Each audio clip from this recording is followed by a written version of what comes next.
In order to get started with Google Earth, download the free application from earth.google.com. Click on Download and install it on your computer.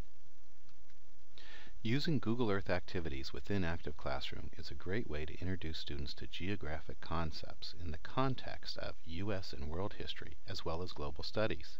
It's easy to find the activities. Go to the Activity Selection page and under Activity Type, choose Google Earth. You'll find a range of different activities.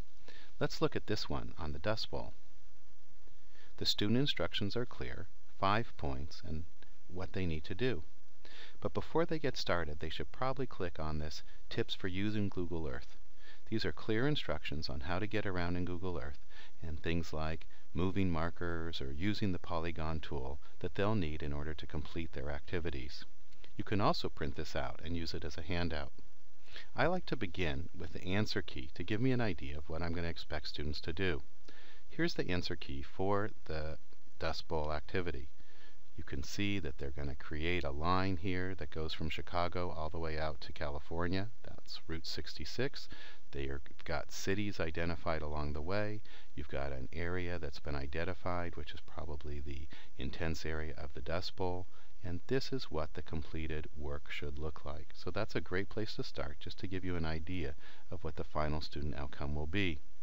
Now when the students download their version, they actually get all the markers out here in the ocean, as well as the primary sources and the maps that form the basis for the information, really all in this area. This red marker will give them a map of the Dust Bowl from the internet, the green one a map of Route 66, and they're going to use these maps as a way to superimpose that information and use the tools within Google Earth to create their own maps.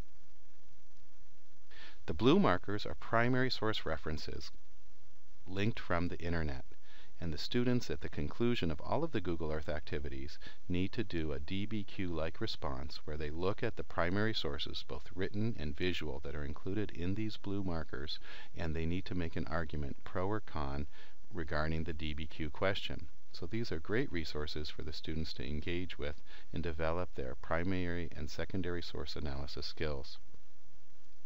Here's a sample of one of the visual resources. And then finally, here's a sample of the final project. For this one on the Dust Bowl, the students respond to the following statement. Despite the hard journey and the difficulties they encountered upon arriving, Dust Bowl migrants found a better life in California than they'd had on the Great Plains. They then used the resources within those primary source markers in order to bolster their argument. So here is what it looks like once the students have completed the activity.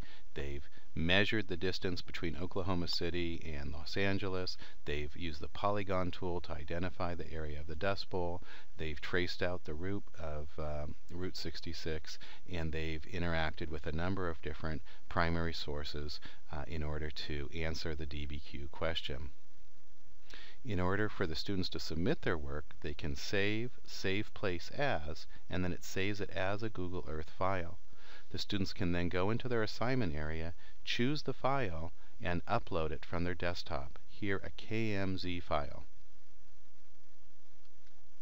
Other Google Earth activities include this one on the Trail of Tears, the Columbian Exchange, or even the Arab Spring. Search in Active Classroom to find a variety of your different resources and try it out today.